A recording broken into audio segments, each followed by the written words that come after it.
ಪರಂ ಶಾಂತಿ Kannada YouTube channel ಪರಂ ಶಾಂತಿ ಬೇಹದ್ ಜ್ಞಾನಕ್ಕೆ ಸ್ವಾಗತ.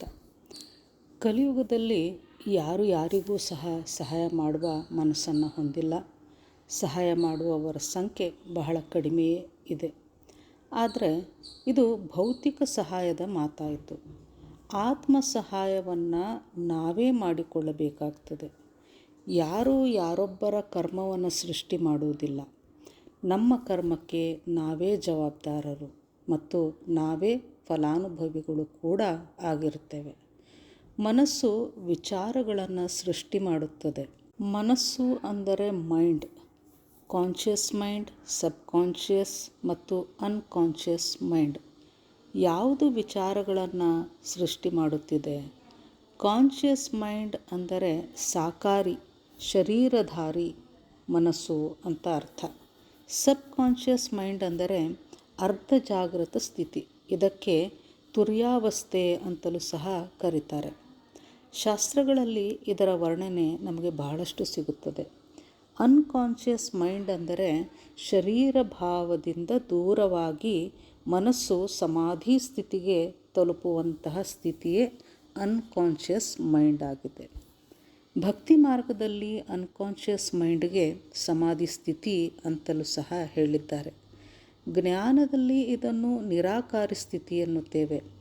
ಯಾವಾಗ ನಾವು ಆತ್ಮಸ್ವರೂಪದಲ್ಲಿದ್ದು ನಾನು ದೇಹ ಅನ್ನುವುದನ್ನು ಸಂಪೂರ್ಣವಾಗಿ ಮರೆತಾಗ ಈ ನಿರಾಕಾರ ಸ್ಥಿತಿಗೆ ನಾವು ಬರಲಿಕ್ಕೆ ಸಾಧ್ಯವಿದೆ. ಆತ್ಮಕ್ಕೆ ಶಕ್ತಿ, ಸಂಕಲ್ಪಕ್ಕೆ ಶಕ್ತಿ ಬರುವುದು ಈ ನಿರಾಕಾರಿ ಸ್ಥಿತಿಯಿಂದ. ಸಮಾಧಿ ಸ್ಥಿತಿಯಲ್ಲಿ ಯಾವ ವಿಚಾರಗಳು ಸಹ ಇರುವುದಿಲ್ಲ. ಸಮಾಧಿ ಸ್ಥಿತಿ ಒಂದು ಶೂನ್ಯ ಸ್ಥಿತಿಯಾಗಿದೆ. ಇಲ್ಲಿ ಭಗವಂತನನ್ನು ಧ್ಯಾನಿಸುತ್ತಾ ಆತ್ಮ ತಾನೇ ಭಗವಂತನ ರೂಪಧಾರಣೆಯನ್ನು ಮಾಡಿಕೊಳ್ತದೆ. ಅಂದರೆ ನಾನು ಬೇರೆ ಅಲ್ಲ ಹಾಗೂ ಭಗವಂತ ಬೇರೆ ಅಲ್ಲ ಎನ್ನುವಂತಹ ಸ್ಥಿತಿ, ಅಹಂ ಬ್ರಹ್ಮಾಸ್ಮಿ ಸ್ಥಿತಿಗೆ ಬರುತ್ತದೆ. ಆಗ ಭಗವಂತನಿಂದ ಆತ್ಮಕ್ಕೆ ಶಕ್ತಿ ಸಿಗುತ್ತಾ ಹೋಗುತ್ತದೆ. ಅಂದರೆ ಅರ್ಧ ಜಾಗೃತದಲ್ಲಿ ವಿಚಾರಗಳ ಸೃಷ್ಟಿಯಾಗುತ್ತಾ, ಅಂದರೆ ಜಾಗೃತ ಮತ್ತು ಅರ್ಧ ಜಾಗೃತ ಎರಡೂ ಸ್ಥಿತಿಯಲ್ಲಿ ಯೋಚನೆಗಳು ಅಥವಾ ವಿಚಾರಗಳು ಬರುತ್ತಲೇ ಇರುತ್ತವೆ. ಅರ್ಧ ಜಾಗೃತ ಸ್ಥಿತಿಯಲ್ಲಿ ಸ್ವಲ್ಪ ದೇಹದ ಅರಿವಿರುತ್ತದೆ ಮತ್ತು ಸ್ವಲ್ಪ ಇರೋದಿಲ್ಲ, ಅಂದರೆ ನಿದ್ರಾವಸ್ಥೆ. ಈ ಸ್ಥಿತಿಯಲ್ಲಿ ನಮಗೆ ಕನಸುಗಳು ಬರುತ್ತವೆ. ನಮ್ಮ ಆತ್ಮದಲ್ಲಿ ಉಳಿದಿರುವಂತಹ ಹಳೆ ಜನ್ಮದ ರೆಕಾರ್ಡ್ಗಳು ಈ ಅರ್ಧ ಜಾಗೃತ ಮನಸ್ಸು ಅಥವಾ ಸಬ್ ಕಾನ್ಷಿಯಸ್ ಮೈಂಡ್ಗೆ ಬಂದು ಕನಸುಗಳು ಬೀಳುತ್ತಿರುತ್ತವೆ. ಕೆಲವೊಂದು ಕನಸುಗಳು ಇದೇ ಜನ್ಮಕ್ಕೆ ಸಂಬಂಧಿಸಿದ್ದು ಕೂಡ ಆಗಿರುತ್ತವೆ. ಕೆಲವೊಮ್ಮೆ ಹಳೆ ಜನ್ಮಕ್ಕೆ ಸಂಬಂಧಪಟ್ಟಂತಹ ಕನಸುಗಳು ಸಹ ಬೀಳುವುದುಂಟು. ಈ ಅರ್ಧ ಜಾಗೃತದಲ್ಲಿ ಮಾಡಿದ ಕರ್ಮಗಳು ಅಥವಾ ಆಲೋಚನೆಗಳು ಕರ್ಮವನ್ನು ಸೃಷ್ಟಿ ಮಾಡುತ್ತವೆ. ಅಂದರೆ ಕನಸಿನಲ್ಲಿ ಕೆಟ್ಟದ್ದನ್ನು ಮಾಡಿದರೆ ಅದರ ಕರ್ಮ ರೆಕಾರ್ಡ್ ಆಗುವುದಿಲ್ಲ. ಏಕೆಂದರೆ ಇಲ್ಲಿ ಕಾನ್ಷಿಯಸ್ ಆಗಿ ಏನನ್ನು ಸಹ ನಾವು ಮಾಡಿರುವುದಿಲ್ಲ. ಇಲ್ಲಿ ವ್ಯಕ್ತಿಯ ವಿಲ್ಲಿಂಗ್ನೆಸ್ ಅನ್ನೋದು ಇರೋದಿಲ್ಲ. ವ್ಯಕ್ತಿ ಜಾಗೃತಾವಸ್ಥೆಯಲ್ಲಿದ್ದು ಸಂಕಲ್ಪ ಮಾಡಿದಾಗ ಮಾತ್ರ ಅದು ಕಾರಣ ಶರೀರ, ಸೂಕ್ಷ್ಮ ಶರೀರದಲ್ಲಿ ಪರಿಣಾಮವನ್ನು ಉಂಟು ಮಾಡುತ್ತದೆ ಮತ್ತು ಕರ್ಮ ಬಂಧನವಾಗಿ ಆತ್ಮನಲ್ಲಿ ಅದು ರೆಕಾರ್ಡ್ ಸಹ ಆಗುತ್ತದೆ. ಜಾಗೃತ ಸ್ಥಿತಿಯಲ್ಲಿ ವ್ಯಕ್ತಿಯು ವಿಚಾರ ಅಥವಾ ಯೋಚನೆ ಮಾಡಿದಾಗ ಅದು ಕರ್ಮವಾಗುತ್ತದೆ. ಅಂದರೆ ಉದಾಹರಣೆಗೆ ಟಿವಿಯಲ್ಲಿ ನಾವು ನೋಡುವಂತಹ ಸನ್ನಿವೇಶ ಅಥವಾ ಇತರರಿಂದ ಕೇಳಿದಂತಹ ಓದಿದಂತಹ ಸನ್ನಿವೇಶಗಳು, ಅದರ ಬಗ್ಗೆ ವ್ಯಕ್ತಿ ವಿಚಾರ ಮಾಡಿದಾಗ ಮನಸ್ಸಿನಲ್ಲಿ ಆಲೋಚನೆಗಳು ಬರುತ್ತಾ ಹೋಗುತ್ತವೆ. ಮನುಷ್ಯನ ಮೈಂಡ್ ಒಂದು ನಿಮಿಷವೂ ಕೂಡ ಖಾಲಿ ಇರೋದಿಲ್ಲ. ಸದಾ ತಲೆಯಲ್ಲಿ ವಿಚಾರಗಳು ಬರುತ್ತಲೇ ಇರುತ್ತವೆ. ಆದರೆ ತುಂಬ ಆಳವಾಗಿ ವಿಚಾರವನ್ನು ಮಾಡಿ ಪದೇ ಪದೇ ಯೋಚಿಸಿದಾಗ ಅವು ರೆಕಾರ್ಡ್ ಆಗುತ್ತಾ ಹೋಗುತ್ತವೆ. ಹಗುರವಾದಂತಹ ಯೋಚನೆಗಳು ರೆಕಾರ್ಡ್ ಆಗುವುದಿಲ್ಲ. ಆದರೆ ಮೃತ್ಯುವಿಗೆ ಸಮೀಪವಾದ ವ್ಯಕ್ತಿಯು ಮಾಡುವಂತಹ ವಿಚಾರ, ಸಂಕಲ್ಪಗಳು ಬಹಳ ಆಳವಾಗಿದ್ದು ಅದು ಅವನ ಮುಂದಿನ ಜನ್ಮವನ್ನು ನಿರ್ಧರಿಸುತ್ತವೆ. ಕಾರಣ ಸಾವಿನ ಅಂಚಿನಲ್ಲಿದ್ದಾಗ ವ್ಯಕ್ತಿಗೆ ಅವನ ಸಂಪೂರ್ಣ ಜೀವನದ ಚಿತ್ರ ಕಾಣಿಸಿಕೊಳ್ಳುತ್ತದೆ.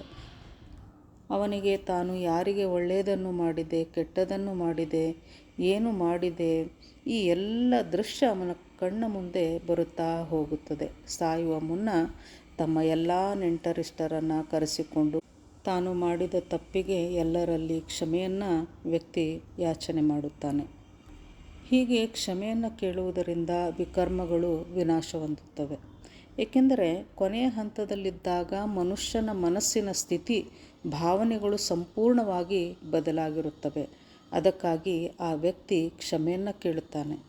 ಅಹಂಕಾರ ನಾಶವಾದಾಗ ಮಾತ್ರ ವ್ಯಕ್ತಿ ಕ್ಷಮೆಯನ್ನು ಕೇಳಲು ಸಾಧ್ಯ. ಸಾವಿನಂಚಿನಲ್ಲಿ ಅಹಂಕಾರವೆನ್ನುವುದು ನಾಶವಾಗಿರುತ್ತದೆ. ಕ್ಷಮೆಯನ್ನು ಯಾಚಿಸುವಾಗ ವ್ಯಕ್ತಿಯು ತನ್ನ ಎದುರಿಗೆ ಬರುವ ವ್ಯಕ್ತಿಯಲ್ಲಿ ಸಂಪೂರ್ಣವಾಗಿ ಸರೆಂಡರ್ ಆಗಿಬಿಡುತ್ತಾನೆ. ಇಲ್ಲಿ ಇನ್ನೊಂದು ವಿಷಯ, ಕ್ಷಮೆ ಕೇಳಿದ ಮಾತ್ರಕ್ಕೆ ವಿಕರ್ಮಗಳು ನಾಶವಾಗುವುದಿಲ್ಲ. ಎದುರಿಗಿನ ವ್ಯಕ್ತಿಯೂ ಕೂಡ ಮನಸ್ಸಾರೆ ಕ್ಷಮಿಸಬೇಕು, ಆಗ ಮಾತ್ರ ವಿಕರ್ಮಗಳು ನಾಶವಾಗುತ್ತವೆ. ಇಲ್ಲಿ ಸಾವಿನ ಅಂಚಿನಲ್ಲಿರುವ ವ್ಯಕ್ತಿ ಕ್ಷಮೆ ಯಾಚಿಸುವಾಗ ಎದುರಿಗಿರುವ ವ್ಯಕ್ತಿಗಳಲ್ಲಿ ಬಹಳಷ್ಟು ಮನಸ್ಸಾರೆ ಆ ವ್ಯಕ್ತಿಗಳು ಕ್ಷಮಿಸುತ್ತಾರೆ. ಇದರಿಂದ ಸಾಯುತ್ತಿರುವ ವ್ಯಕ್ತಿಯ ಅಕೌಂಟ್ನಲ್ಲಿರುವ ಬಹಳಷ್ಟು ವಿಕರ್ಮಗಳು ನಾಶ ಹೊಂದುತ್ತವೆ. ಹೀಗಾಗಿ ಸಾವಿನ ಬಾಯಲ್ಲಿರುವ ವ್ಯಕ್ತಿ ಕೊನೆಯ ಘಳಿಗೆ ಯಾವ ವಿಚಾರ ಸಂಕಲ್ಪ ಮಾಡುತ್ತಾನೆ ಅದು ಅವನ ಮುಂದಿನ ಜನ್ಮವನ್ನು ನಿರ್ಧರಿಸುತ್ತದೆ. ಜೀವನವೆಲ್ಲ ಕೆಟ್ಟ ಕರ್ಮಗಳನ್ನೇ ಮಾಡುತ್ತಾ, ಅಂದರೆ ವಿಕರ್ಮಗಳನ್ನೇ ಮಾಡುತ್ತಾ ಕೊನೆಯಲ್ಲಿ ಒಳ್ಳೆಯ ಕರ್ಮ ಮಾಡಿದರೆ ಅವನ ಪಾಪ ಕರ್ಮಗಳು ವಿನಾಶವಾಗುವುದಿಲ್ಲ. ಆ ವ್ಯಕ್ತಿ ತಾನು ಮಾಡಿದ ಪಾಪ ಕರ್ಮಗಳಿಗೆ ಮನಸ್ಸಾರೆ ಪಶ್ಚಾತ್ತಾಪ ಪಡಬೇಕು. ಪ್ರಾಯಶ್ಚಿತ್ತ ಮಾಡಿಕೊಂಡರೇನೇ ವಿಕರ್ಮಗಳ ನಾಶ ಸಾಧ್ಯ. ಆದರೆ ಗೀತೆಯಲ್ಲಿ ಭಗವಂತನು ವಿಕರ್ಮಗಳ ನಾಶಕ್ಕೆ ಬಹಳ ಸರಳ ಮಾರ್ಗವನ್ನು ಹೇಳಿದ್ದಾನೆ. ಅಂದರೆ ಆತ್ಮಸ್ವರೂಪದಲ್ಲಿದ್ದು ನನ್ನನ್ನು ಧ್ಯಾನಿಸು, ನಿನ್ನ ಎಲ್ಲ ಪಾಪಗಳನ್ನು ನಾನು ನಾಶ ಮಾಡುತ್ತೇನೆ ಎಂದು ಶ್ರೀಕೃಷ್ಣ ಗೀತೆಯಲ್ಲಿ ಹೇಳಿದ್ದಾನೆ. ಕಟ್ಟಕಡೆಯಲ್ಲಿ ಹೇಳುವುದೊಂದೇ ಮಾತು, ಭಗವಂತನಲ್ಲಿ ನಂಬಿಕೆ ಇಟ್ಟು ಸದಾ ಅವನೊಬ್ಬನೇ ನನಗೆಲ್ಲ, ಅವನಿಲ್ಲದೆ ಏನೂ ಇಲ್ಲ ಎಂಬ ಅಚಲ ನಂಬಿಕೆಯನ್ನು, ವಿಶ್ವಾಸವನ್ನು ಇಟ್ಟು ನಮ್ಮ ಮನಸ್ಸನ್ನು ಸಂಪೂರ್ಣವಾಗಿ ಆ ಭಗವಂತನಿಗೆ ಅರ್ಪಿಸುವುದನ್ನು ಕಲಿಯಬೇಕು. ಜೀವನದಲ್ಲಿ ಸುಖ ದುಃಖ ಎಲ್ಲ ರೀತಿಯ ಪರಿಸ್ಥಿತಿಯಲ್ಲಿ ಮನಸ್ಸನ್ನು ಆ ಭಗವಂತನಿಗೆ ಕೊಟ್ಟಾಗ ಆತ್ಮನಲ್ಲಿ ಶಕ್ತಿ ಬರುತ್ತದೆ, ವಿಕರ್ಮಗಳು ನಾಶವಾಗುತ್ತವೆ. ಇದಕ್ಕಾಗಿ ಆತ್ಮಸ್ವರೂಪ ಸ್ಥಿತಿಯನ್ನು ನಾವು ತಲುಪಬೇಕು, ಧ್ಯಾನವನ್ನು ಮಾಡಬೇಕು. ಸಂಕಲ್ಪದಲ್ಲಿ ಶಕ್ತಿ ಸಿಗಬೇಕು ಅಂದರೆ ಮನಸ್ಸನ್ನು ಶಾಂತವಾಗಿಡಬೇಕು. ಪರಂ ಶಾಂತಿಯ ಮಾರ್ಗದಲ್ಲಿ ನಾವು ನಡೆಯುವುದನ್ನು ಕಲಿಯಬೇಕು. परम शांति।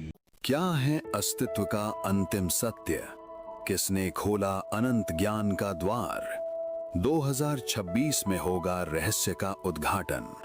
परम शांति, अंतिम परम सत्य। बापूजी दशरथ भाई पटेल के जीवन पर आधारित आध्यात्मिक जीवनी जल रा रही है। जुड़े रहिए।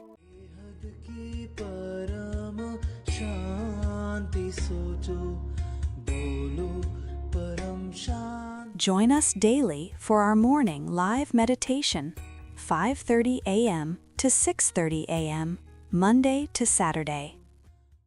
Join us daily for live meditation, 10 p.m. to 11 p.m. on YouTube Live. Subscribe now. Website www.paramshanti.org.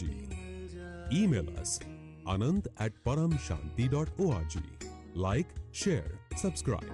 Join today. बेहद की